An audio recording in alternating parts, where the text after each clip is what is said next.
A lot of people gave some nice segues. I want to thank Benoit and George for that. The first thing I want to say is that notice our new hospital's branding. So that took me about 2 hours to figure out how to put that into our new PowerPoint presentation for any of the branding people who are going through that exercise. That we have inspired care and inspiring science. The second thing I want to tell you is that I'm not really here as much to advise about, as George and Benoit are talking about specific disease entities, to advise on the treatment. When I'm here, actually, I'm going to advise how, or tell you, rather than tell you something, I'm going to tell you what you guys already do. So I'm going to be looking at a lot of things using Ontario-specific data, and George and Benoit were also very focused on they've done research in Ontario people. So it really is, it's not just data that you're wondering, is this generalizable to our context? And George is trying to do that certainly with heart failure clinics. They're also reporting on what actually happens in the province, and that's what I'm trying to do. We're going to be looking at it from a population-wide basis. So the objectives for today, I'm just going to talk about some of the most commonly prescribed drugs that happen to residents of long-term care, so that you really know things both for what's common and then what's common from a policy perspective, and you can see what's coming down the pike. I'm going to present a metric of the prescription of 9 or more different medications. It's really a measure of polypharmacy. We'll talk a little bit about that, and maybe we can discuss some of that. And I'm just on a brief message is to compare some of those metrics with some other medication quality indicators, and we can talk about where that's going afterwards, or talk about that in the discussion. Some disclosures. I don't think I have much to declare, but I do have to acknowledge, and thankfully so, the Canadian Patient Safety Institute, as well as the Canadian Institutes of Health Research. So today I'm just going to talk a little bit about the quality measures, as I said. I'm going to use some Ontario-specific lists of prescribed medications, and I'm going to mention a new campaign, a little bit of a plug for it. I'm not sure if Chris is in the audience here. I can't see Chris. But you will see later on some of the things that are coming through the OLTCA at least, and one of the foci are the prescription of medications. I'm going to start out with the case, just because a lot of people are in the, just to ground this in a bit of a clinical audience. And this is a 92-year-old female. I invented, but the names were changed to protect the innocent. So a woman who has hypertension, who's on both hydrochlorothiazide and ramipril. So coronary artery disease, she's has atenolol, aspirin, atorvastatin. She has reflux disease, she's on rabeprazole, hypothyroidism, L-thyroxine. She has constipation, she's on a couple of drugs for that. Arthritis, she takes regular acetaminophen, and she takes lorazepam and citalopram as well. Total is 12 medications in one day. Okay, that's what she has. It's not an unheard of thing, and I'm sure you have patients in your facilities that have far more than that. Background in general is that chronic diseases and chronic disease management and treatment is far more prevalent now than it was in the day, particularly among older individuals, and particularly as we have many more medications to treat them. It's not just one medication that's needed to treat this chronic medication, it's a series of them.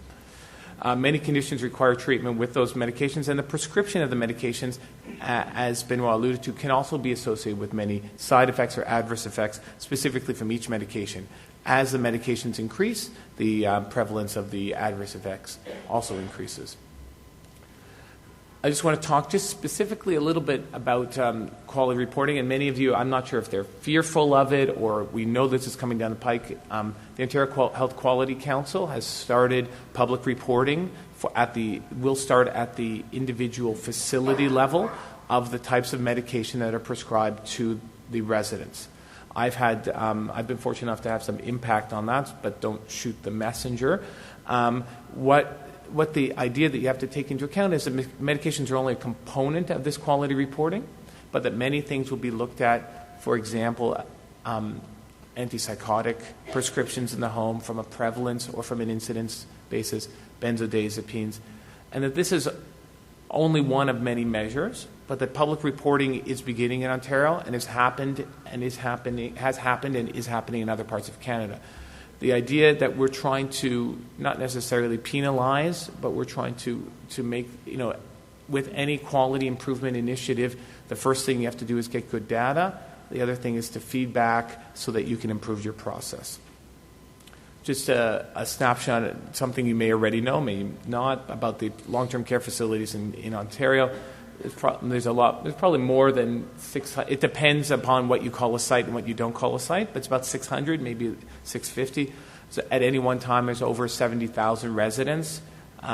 There's a distinct group that's less than 65. Those are probably different than those over 65 who are in long-term care facilities. The average age is about 84, 85 for those more than age 65. Mortality rate, it depends what you look at. It's at least a quarter, and a quarter per year. If these are sort of sobering thoughts. And there's only about 600 physicians. We've done some research on this.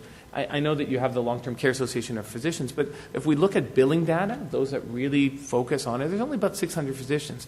So it's not, Ontario is a big province, but if you're looking at medication prescription and the focus on medication prescribing, you really don't have to look to that many groups of people as compared to, for example, 10,000 family doctors in the province, as for example, primary care.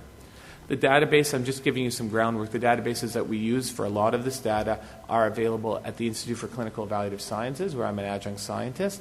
And what we do there is we link administrative databases. So all the claims that go into OHIP, all the claims that go into, for hospitalizations that go into CIHI, which is the Canadian Institute for Health Information, all the claims that go into the drug benefit plan from the pharmacy are linked by de-identified OHIP numbers. So the OHIP numbers are scrambled and de-identified, so there's not individual identification, obviously, and we can now link that with the MDS. So we have a different way of looking at both the health of the patient, some clinical data that is being collected at the facility level, as well as the administrative data, and that's where we really get a powerful ability to drill down on some of this information. So, without any fanfare, so these are the medications that are the most prescribed in long-term care homes in Ontario, and this is as of just a cross-section as of November 1st, about a year ago. So, if you look at it, about 40% of all the people in long-term care are on a proton pump inhibitor. Okay? You can talk about why that happens, where that happens, how expensive that is from policy perspective. 40% are on a proton pump inhibitor. Diuretics, about a third. Antipsychotics, also about a third. Okay, these Ontario, just to let you know, Ontario is one of the highest in North America, has one of the highest prevalences of antipsychotic use. In the United States now, because of a whole bunch of really penalty-linked prescription use, they've moved that down to somewhere around 10 to 15%, even maybe less. And this is not. But you have to recognize this is not corrected for people who have psychosis, for example, which is a very small minority. But this is, 1/3 of all residents are on an antipsychotic, which is about the same as the percent that's prescribed SSRI, antidepressant. Lipid lowering, we've definitely got the message out for a lot of people. The lipids are important.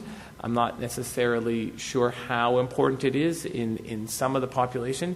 It might be primary prevention. It might be not. It might be secondary prevention. We're looking at about 30% as well. ACE inhibitors about 30%. So even what George said, that this is still, even 30% might not be high enough. For example, if we're looking at a prevalence of congestive heart failure in the nursing home close to 30%, probably ACE inhibitors are underprescribed, as he said, and that's with clinical investigation. And then analgesics, in various sense, are at about 28%. So that's looking at things in the nursing home. From this, what you can see is there's probably a lot of evidence-based therapy here. There's probably a lot of symptom-based therapy there, and there's probably a lot of therapy that's been started and not reanalyzed or reconsidered. As well, there's probably therapy that's linked to harm. And our group has looked at some of these things, in particular antipsychotic use.